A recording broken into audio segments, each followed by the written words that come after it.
ಕರ್ನಾಟಕ ಸುದ್ದಿವಾಹಿನಿಗೆ ಸ್ವಾಗತ. ನಾನು ಶುಭಾ ಎಂಪೋಲ್. IPL 2025ರ ಬಗ್ಗೆ ಅಭಿಮಾನಿಗಳಲ್ಲಿ ಭಾರಿ ಕುತೂಹಲ ಹೆಚ್ಚಾಗುತ್ತಿದ್ದು, ಮೆಗಾ ಹರಾಜು ಬಳಿಕ ಯಾರೆಲ್ಲ ಯಾವ ತಂಡ ಸೇರ್ತಾರೆ, ಇದಕ್ಕೂ ಮೊದಲು ಫ್ರಾಂಚೈಸಿ ಯಾವೆಲ್ಲ ಆಟಗಾರರನ್ನು ಕೈ ಬಿಡುತ್ತದೆ, ಯಾರನ್ನೆಲ್ಲ ಉಳಿಸಿಕೊಳ್ಳುತ್ತದೆ ಅನ್ನೋದರ ಕುರಿತು ಚರ್ಚೆ ಜೋರಾಗಿದೆ. ಈ ಎಲ್ಲಾ ಲೆಕ್ಕಾಚಾರಗಳ ಜೊತೆ RCB ತನ್ನ 3 ಹಳೆಯ ಆಟಗಾರರಿಗೆ ಮಾತ್ರ ಮಣೆ ಹಾಕಬಹುದು ಎಂಬ ಚರ್ಚೆ ಕೂಡ ಇದೆ.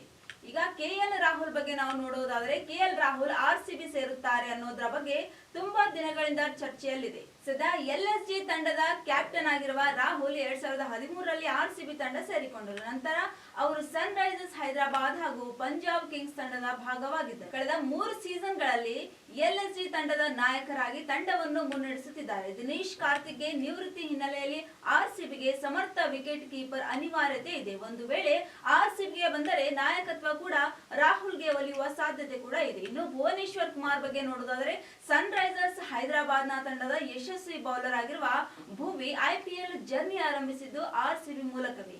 ಆರಂಭದಲ್ಲಿ ಅವರಿಗೆ ಅವಕಾಶ ಸಿಕ್ಕಿರಲಿಲ್ಲ. ಮೆಗಾ ಹರಾಜಿಗೂ ಮೊದಲು SRH ಬಿಡುಗಡೆ ಮಾಡಿದರೆ RCB ಭುವಿ ಮೇಲೆ ಬಿಡ್ ಮಾಡುವ ಸಾಧ್ಯತೆ ಇದೆ. ಸರ್ಫರಾಜ್ ಖಾನ್ ಇವರನ್ನು RCB 2015ರಲ್ಲಿ ಖರೀದಿಸಿತು. ಈ ಮೂಲಕ IPL ನಲ್ಲಿ ಹರಾಜಾದ ಅತ್ಯಂತ ಕಿರಿಯ ಆಟಗಾರ ಎಂಬ ಹೆಗ್ಗಳಿಕೆ ಸರ್ಫರಾಜ್ ಖಾನ್ ಸಾಕ್ಷಿಯಾಗಿದ್ದಾರೆ. RCBಯಲ್ಲಿ 4 ಋತುಗಳನ್ನು ಆಡಿದ ಸರ್ಫರಾಜ್ 2019ರಲ್ಲಿ ಪಂಜಾಬ್ ತಂಡವನ್ನು ಸೇರಿಕೊಂಡರು. 2022-23ರಲ್ಲಿ ಡೆಲ್ಲಿ ಕ್ಯಾಪಿಟಲ್ಸ್ ನ ಭಾಗಿಯಾಗಿದ್ದರು. 50 IPL ಪಂದ್ಯಗಳಲ್ಲಿ 585 ರನ್ ಗಳಿಸಿದ್ದಾರೆ. ಬ್ಯಾಟಿಂಗ್ ನಲ್ಲಿ ಸರ್ಫರಾಜ್ ಮತ್ತಷ್ಟು ಪಳಗಿದ್ದು, RCBಗೆ ಬಂದರೆ ಮಧ್ಯಮ ಕ್ರಮಾಂಕದಲ್ಲಿ ತಂಡಕ್ಕೆ ಬಲ ನೀಡೋದ್ರಲ್ಲಿ ಅಚ್ಚರಿಯೇನೂ ಇಲ್ಲ.